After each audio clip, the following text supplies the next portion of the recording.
अनुपमा के चाहने वालों के लिए खुशखबरी। अब अनुपमा अपने सपनों को पूरा करने के लिए एक उड़ान भरने वाली है जो कि अमेरिका तक जाएगी। सीरियल के स्टार्ट होते ही मालती देवी अनुपमा से कहती है कि पासपोर्ट बनवा लो और जो काम निपटाने हैं 1 महीने में निपटा लो, क्योंकि 1 महीने के बाद तुम और ये बच्ची हम अमेरिका चलेंगे। साथ ही साथ अनुपमा और उस बच्ची की ट्रेनिंग अगले दिन से शुरू होने वाली है। ये बात मालती देवी उनसे कहती है और वहां से चली जाती है। ये बात सुनते ही अनुपमा और उसके साथ की बच्ची दोनों कूदने लग जाते हैं बच्चों की तरह। उन दोनों को ये बिल्कुल एक सपने की तरह लगता है। इन सब बातों को सुन के अनुपमा और साथ में आई बच्ची बिल्कुल बच्चों की तरह नाचने लग जाते हैं और खुशी की वजह से अपने आप को कंट्रोल नहीं कर पाते हैं। उनको यकीन नहीं हो रहा होता है कि वो हवाई जहाज से आसमान की उड़ान भरेंगे और वो अमेरिका जाएंगे। और आपस में बात करते हैं कि हम लोग प्लेन में उड़ेंगे, बादलों के बीच से जाएंगे और हम लोग विंडो वाली सीट लेंगे। ये बात अनुपमा सोच सोच के फूले नहीं समा रही है कि इतने सालों के बाद ही सही मगर मेरे अमेरिका जाने का सपना पूरा होगा। इधर वनराज के घर में खुशियों का बहुत ही सुंदर माहौल दिखता है, जिसमें वनराज का बेटा सभी को अपने हाथों से मिठाई खिलाते हुए नजर आता है। और डिम्पी बा से कहती है कि थैंक यू सो मच हमारी शादी कराने के लिए और हमारी बदतमीजियों को माफ करने के लिए। और इधर अनुपमा कहती है कि हम बा को फोन कर लेते हैं क्योंकि बार बार फोन आ रहा था, मगर उसका फोन चार्ज ना होने की वजह से वो बोलती है कि घर जाके फोन करूंगी। मगर वहीं पे मालती देवी का शिष्य आ जाता है और कहता है कि कुछ टर्म्स एंड कंडीशन है, उनको पढ़ लीजिए और अपने पासपोर्ट के डॉक्यूमेंट भेज दीजिए। साथ ही साथ भैरवी उससे पूछती है कि गुरु माँ हमेशा इतनी ही गुस्से में रहती है, मगर उनका शिष्य कहता है कि पहली बार जब मैं उनसे मिला था तो मेरे को भी ऐसे ही लगा था, मगर अम्मा का मन इतना कोमल है कि उनके पास जाके ही पता लगता है। और साथ में ये भी कहता है कि अम्मा का शिष्य होना बहुत ही सौभाग्य की बात है। और अम्मा का शिष्य कहता है कि वेलकम टू गुरुकुल, आपके नए सफर के लिए। और अनुपमा उस गुरुकुल को प्रणाम करके वहां से चल पड़ती है और तुरंत अपने घर में एंट्री करती है और बड़ी खुशी के साथ चिल्लाते हुए आती है, माँ भावेश, माँ भावेश। और अनुपमा की माँ कहती है कि तुम्हारे आने से पहले मुझे खुशियों का एहसास हो गया है। और अनुपमा की आरती उसके दरवाजे पर ही उतारती है। और उसकी माँ अनुपमा से कहती है कि तेरी जिंदगी अब तक रनवे थी मगर अब उड़ान भरेगी। तो अनुपमा कहती है कि मेरी जिंदगी का इतना लंबा रनवे, तो उसकी माँ कहती है उड़ान भी तो उतनी ऊंची ही होगी।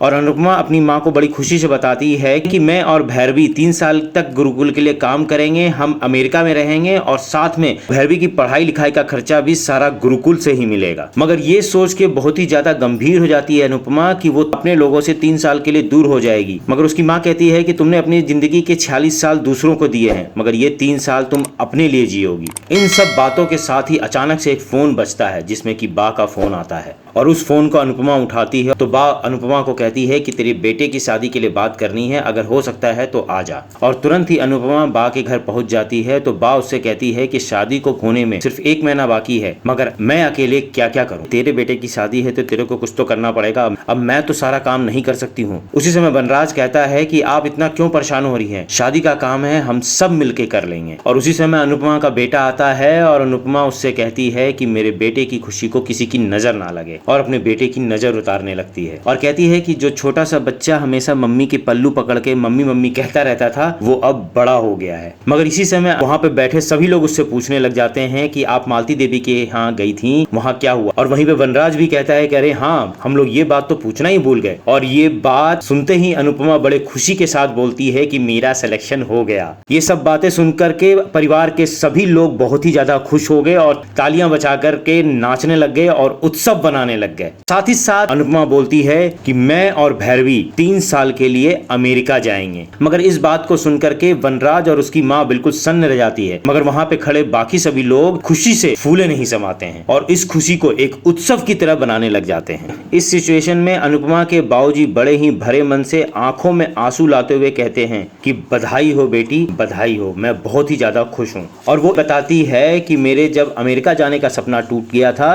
तो मैंने सारे उस टुकड़ों को समेट कर रख लिया था। ये सब बातें इनडायरेक्टली वे में वनराज को सुना रही होती है और बताती है कि यहाँ ऐसा ही होता है ना कि औरतें अपने सपने को सच करना तो दूर, वो अपने सपने को किसी को बताते तक नहीं है, ये सोच के कि कहीं माता पिता, सास ससुर, बहू, बच्चे कहीं नाराज ना हो जाएं। और ये बात कहती है कि औरत के मन के सपने उसके मन में ही रहकर जंग खाते रह जाते हैं। और साथ में एक बहुत ही इंपॉर्टेंट मैसेज देती है, जो औरत पूरे घर की सफाई करती है, घर का हर कोना साफ करती है, मगर उसी का सपना एक कोने में धूल खाता रह जाता है। इन सभी बातों के बीच में उनके सारे बच्चे उनको खुशियों की बधाइयां देते हैं और गले मिलते हैं। मगर इसी समय क्लाइमैक्स तो आना जरूरी था। तो इस क्लाइमैक्स को लाती है अनुपमा की बा और बोलती है कि कल से तेरी तो ट्रेनिंग शुरू हो जाएगी, तो शादी का सारा अरेंजमेंट कौन करेगा। और बा उससे कहती है कि दुख हो या खुशी, मगर बच्चों के सर पर उसकी माँ का हाथ होना जरूरी है। मगर इतना बोलते ही अनुपमा का आंचल समर के पूरे शरीर को ढक लेता है और ये सीन देखने में बहुत ही ज्यादा खूबसूरत लगता है। और समर बोल पड़ता है कि हाँ जरूरी है, माँ का हाथ बच्चों पर है और हमेशा रहेगा। और बा उससे कहती है कि पिछली बार मैंने और वनराज में तुम्हारी उड़ान रोक ली थी, मगर इस बार जाओ और खुल के उड़। तो अनुपमा कहती है कि ये आप कह रही है माँ, तो उसकी बा उससे कहती है बरगद के पेड़ वाली चुड़ैल बोल रही है। और इन सब बातों को सुनकर अनुपमा के आंखों में आंसू आ जाते हैं और वो अपनी बा को गले से लगा लेती है। सभी लोग बहुत ही ज्यादा